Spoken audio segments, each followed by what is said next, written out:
Hello and welcome everyone. So I'm going to do a brief video here on the difference between freeze-dried powders and actually really the fresh fruit, and just summarize this. And the freeze-dried powders, as you can see here, is a real low temperature dehydration process which involves freezing the product, lowering pressure, and then removing the ice by sublimation. So that's basically what freeze drying is. Now, when you get into how freeze drying actually works, it's a three-step process that begins with freezing. Then next, the food is placed in a vacuum chamber under low heat, and then the frozen water crystallizes, evaporates directly from the ice water. The vapor in a process called sublimation. Let me go ahead and read that again here so everyone can understand.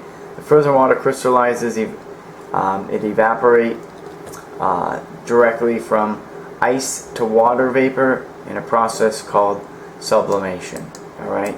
And then the food is nitrogen sealed for storage to prevent contamination from water or oxygen.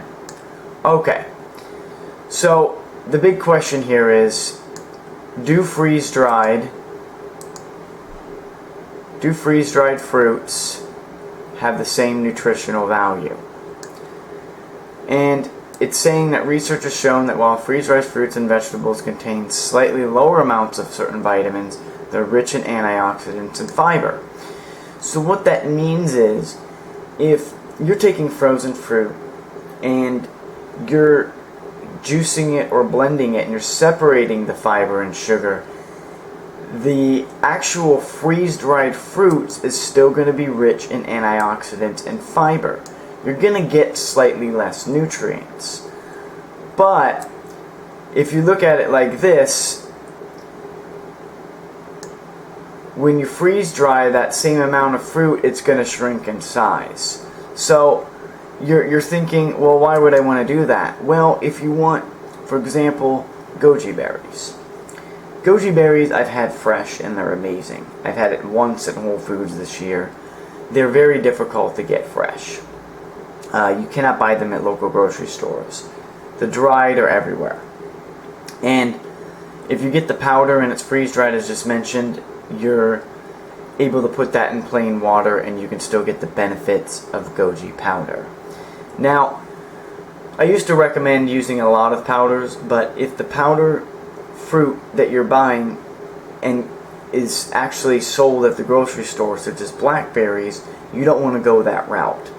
However, if you're using a freeze-dried powder such as goji powder and you're using that just in plain water and you're not putting it in a blender, that would be your best choice. I know in the past I put that in the blender 3 years ago. Again, I don't use any blended food anymore. It's been a while since I've done that. And if you're easing into the process, you could use some blended vegetables or some blended herbs. However, chewing your foods is going to be the best. So putting this in plain water is going to be the best. Chewing this is going to really get stuck in your teeth. It's a dried fruit. I don't recommend a lot of dried fruits. And the problem with goji berries is they're very nutritious, but they're just not sold fresh. That's the big problem out there. So if you want to incorporate those in your diet, I recommend using freeze-dried powders in plain water. That's it.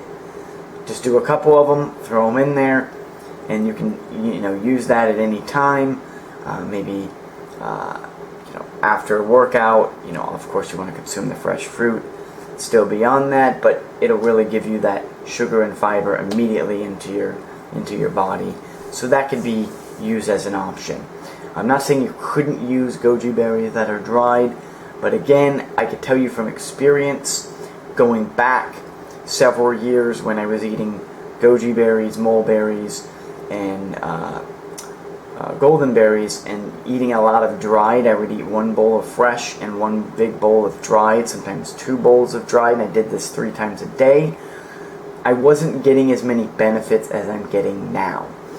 Now, not to say that if I just used one bowl of these a day, or I did this back then, just one particular drink, it would have been fine. But I was doing the freeze-dried powders, all the dried fruit, so I was doing significantly more dried fruit than fresh, and that's going to pose a problem.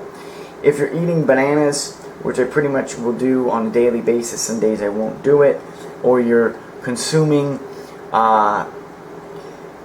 dates or maybe an avocado, that's a whole different ball game than when you're getting into the dried fruit, as I just explained. So if you're going to use the freeze-dried powders, use them for the exotic fruits that you cannot buy at the grocery store. Again, that's the whole point of this video. Put them in plain water.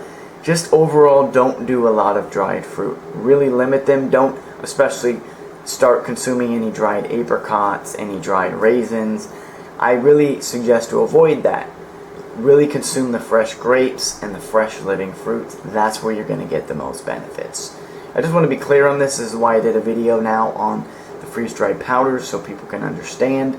But the biggest thing is that if you're chewing your foods, you're going to always get the biggest benefit. I wish goji berries were fresh, but they're just not. If you want to consume them in your diet, you only have two choices, and that's it. And don't make a habit of doing a lot of these with various other fruits. If you keep one or two, maybe three, you're going to be fine. But if you're doing, 15 of them, and you can buy those fresh, that's where I really want to emphasize that you're going down the road where you're going to slow down the process. You're not going to get all the benefits as the fresh living fruits. Okay, thank you so much, folks. Keep moving forward. Any questions, let me know, and I'll be always doing future videos on different topics to really pinpoint and detail and keep educating all of you. Thanks, folks. Bye-bye.